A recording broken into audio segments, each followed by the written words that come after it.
সন্তান মানুষ করার সিক্রেট কি জানেন? যদি না জেনে থাকেন তাহলে আজকের এই গল্পটি শুনুন। অনেক দিন পর ভদ্রলোকের সাথে দেখা। তাকে আমি খুব পছন্দ করতাম, কারণ এত স্বচ্ছ লোক খুব কম দেখেছি আমি। আরেকটি কারণ হলো তার দু ছেলেই ছিল ছাত্র হিসাবে সেরা। আমি খুব আগ্রহ নিয়ে তার বাচ্চাদের সাথে কথা বলতাম, তাদের কথা শুনতাম। সময় পেরিয়ে গেছে প্রায় এক যুগ। তিনি অনেক আগেই ৭০ পেরিয়েছেন, কিন্তু শরীরের টান টান ভাব অটুট, বরং চেহারায় এক ধরনের নতুন আভা দেখা যাচ্ছে, যা আমি আগে কখনো দেখিনি। এটা সেটা আলাপ করার পর জিজ্ঞাসা করলাম, আচ্ছা, আপনার ছেলেরা কি করছেন? তিনি বললেন, উপরওয়ালার কৃপায় বড়টি বুয়েট থেকে বের হয়ে এমআইটিতে পিএইচডি করছে। ছোটটিও বছরখানেক আগে বুয়েট থেকে রেকর্ড মার্ক নিয়ে ফার্স্ট হয়ে সেখানেই জয়েন করেছে, তবে এখন শিকাগো বিশ্ববিদ্যালয়ে পিএইচডি করছে। পড়া শেষে বাড়ি ফিরবে। শুনে আমার খুব ভালো লাগলো। জিজ্ঞাসা করলাম, আপনি ভালো আছেন? তিনি উত্তর দিলেন, খুব ভালো।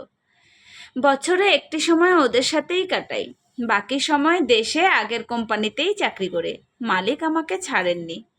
কিছুটা লজ্জা ভেঙে বললাম, আচ্ছা, এই যে আপনার বাচ্চারা এত ভালো চাকরি করছে, ভালো করেছে, এটা সিক্রেট কি জানতে পারি? তিনি বললেন, কোনো সিক্রেট নেই, তবে কিছু উপদেশ আছে। আপনি যদি আগ্রহী থাকেন তাহলে আমি বলবো। অবশ্যই বলুন। আচ্ছা, শুনুন তাহলে। আপনি অবশ্যই দিনই শিক্ষা দিবেন আপনার বাচ্চাকে, তাহলে ভবিষ্যতে বৃদ্ধ জীবন শান্তিতেই কাটবে আপনার। পাশাপাশি কয়েকটি কথা মনে রাখবেন। নাম্বার 1, খান বা না খান, আপনি বাচ্চাদের সেরা শিক্ষকের কাছে পড়াবেন। মনে রাখবেন, টাকা দিয়ে সেরা শিক্ষক পাওয়া যায় না। সেরা শিক্ষক জ্ঞান ও মন যার ভালো তিনিই হয়ে থাকেন। নাম্বার 2, তাদের শরীর ঠিক থাকার জন্য সব ব্যবস্থা নেবেন। সামান্য অসুস্থ হলেও ভালো ডাক্তারের কাছে নেবেন। নাম্বার 3, সবসময় উপরওয়ালার কাছে সন্তানের শান্তির জন্য প্রার্থনা করবেন। আসলে শান্তির চেয়ে বড় সাফল্য আর কিছুই হতে পারে না। নাম্বার 4, বাচ্চাদের সামনে ঝগড়া করবেন না। বাবা মার ঝগড়া হচ্ছে টর্নেডো, তা বাচ্চার ভবিষ্যৎ উড়িয়ে নিয়ে যেতে পারে। নাম্বার 5, প্রয়োজনে কঠোর হবেন। বাবা মার দরকারে শক্ত না হলে সন্তানের ভবিষ্যৎ নরম হয়ে যায়। নাম্বার 6, তাদের গতিবিধি খেয়াল রাখবেন। আমার ছেলেরা টেম্পু চড়ে স্কুলে যাওয়ার সময় তারা জানতো না যে পেছনের টেম্পুতে আমি তাদের ফলো করছি। সব কাজ ফেলে আমি এটা খুব ভালো করেই করতাম, কারণ একটা বয়স পর্যন্ত এভাবে নজর রাখার দরকার আছে। নাম্বার 7, বাচ্চাদের জন্য একটি উপদেশই যথেষ্ট।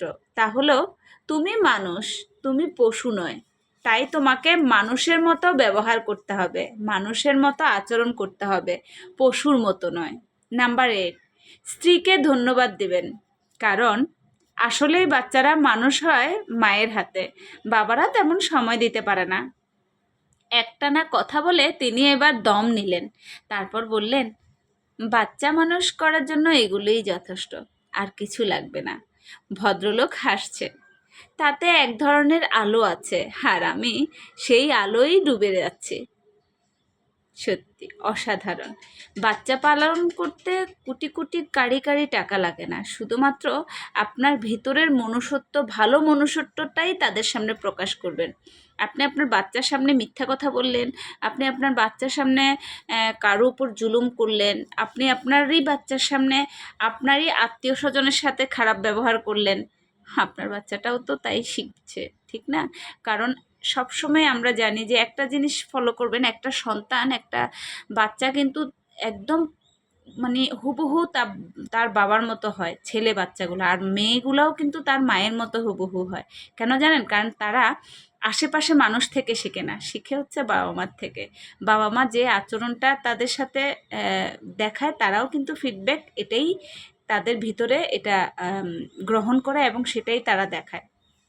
তো অবশ্যই বাবা মা অ্যালার্ট থাকতে হবে বাচ্চাদের সামনে। কি বলেন? কথাগুলো অসাধারণ না? যদি ভালো লাগে অবশ্যই লাভ লাইক দিয়ে শেয়ার করে দেবেন। আসসালামু আলাইকুম, আমি আপনাদের ইভন পুনম।